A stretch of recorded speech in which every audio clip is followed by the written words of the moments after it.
جب آپ تشدد کو اس طرح سے سرے عام لوگوں کو پھانسیاں لگائیں گے، لوگوں کے ہاتھ کاٹیں گے، کیا آپ کہتے ہو وہ اسلام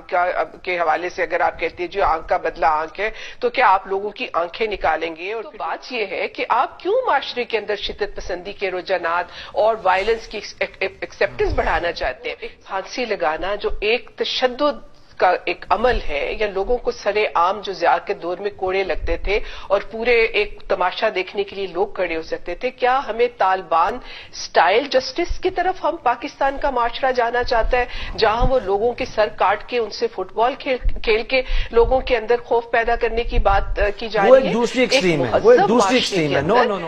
اب کیا آنکھ کے بدلے وہ جی اسلام میں ہے، پھر آپ لوگوں کی آنکھیں نکالیں گے؟ کسی کی آنکھ ٹوٹ جاتی ہے، آپ نکالیں اور لوگوں کو دکھائیں؟ دیکھیں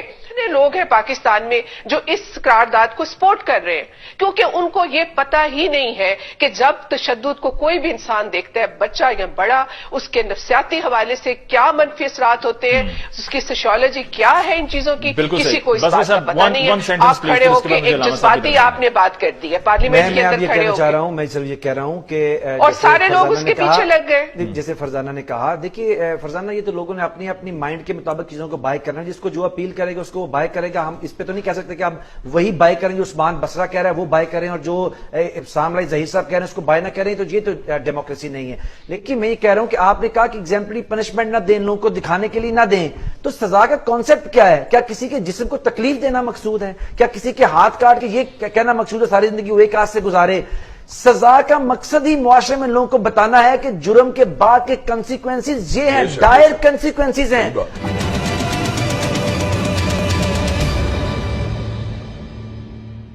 ناظرین بریک کے بعد ایک دفعہ پھر حاضر۔ علامہ ابتسام الہی ظہیر صاحب، آپ نے فرزانہ صاحبہ کی رائے سنی ہے اور تفصیل میں انہوں نے جو ان کے پاس لاجک ہے انہوں نے لاجک پیش کیا ہے کہ کیوں وہ سمجھتی ہیں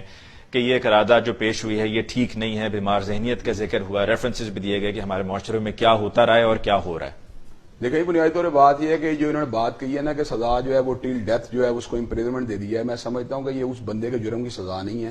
بلکہ تو پورے خاندان کو ایک نئی سزا دینے والی بات ہے۔ جرم تو ایک بندے نے کیا ہے لیکن اس کی بیوی بھی بیئر کرے، اس کی ماں بھی بیئر کرے، ساری زندگی وہ اس سے ملنے کے لیے ترستے رہے، نئے سائیکولوجیکل ٹراماس کا شکار ہوں۔ میں یہ سمجھتا ہوں کہ کسی بھی اعتبار سے حقوق انسانی کی ڈیفینیشن میں پوری نہیں اترتی۔ جس بندے نے جرم کیا سزا اس کو ملنی چاہیے، اس کا بہترین حال یہی ہے کہ اس کا وہ سزا دی ہے جس کا وہ مستحق ہے۔ اور جہاں تک تعلق ہے اس بات کا کہ معاشرے میں وائلنس پیدا ہوتا ہے اس طرح کی سزاؤں سے، میں سمجھتا ہوں یہ بالکل جو ہے نا تھیسس جو ہے نا درست نہیں ہے، نیریٹو درست نہیں ہے۔ اس کے کہ دو طرح کی ایکٹیویٹیز ہوتی ہیں وائلنس کے مبنی، یا دو طرح کی ایکٹیویٹیز ہوتی ہیں جن کے اندر یعنی انسان جو ہے نا اپنی صلاحیتوں کو یا اپنی منفی جو اس کو پوٹینشیل ان کا ایگزیبٹ کرتا ہے۔ ایک ہوتا ہے کہ آپ ڈومیسٹک لیول کے اوپر اس طرح کی حرکتوں کا ارتکاب کر رہے ہیں، اور ایک یہ ہے کہ آپ کو کاؤنٹر کرنے کے لیے قانون جو ہے نا وہ مجبوری کے طور پہ جو ہے نا ان سزاؤں کا آپ کے اوپر اطلاق کر رہا ہے جس کو آپ ڈیزرو کرتے ہیں۔ اگر تو آپ معاشرے کے اندر وائلنس پھیلاتے ہیں، معاشرے کے اندر جو ہے نا آپ قتل کرتے ہیں، لوگوں کو مارتے ہیں، جنسی ہراسمنٹ کا نشانہ بنتے ہیں اور وہ ان چیک چلا جاتا ہے، اس میں قانون کی کوئی گرفت پیدا نہیں ہوتی، تو الٹیمیٹلی آپ لوگوں کے لیے ایک سمبل بنتے ہیں، وہ آپ کو آئیڈیلائز کرتے ہیں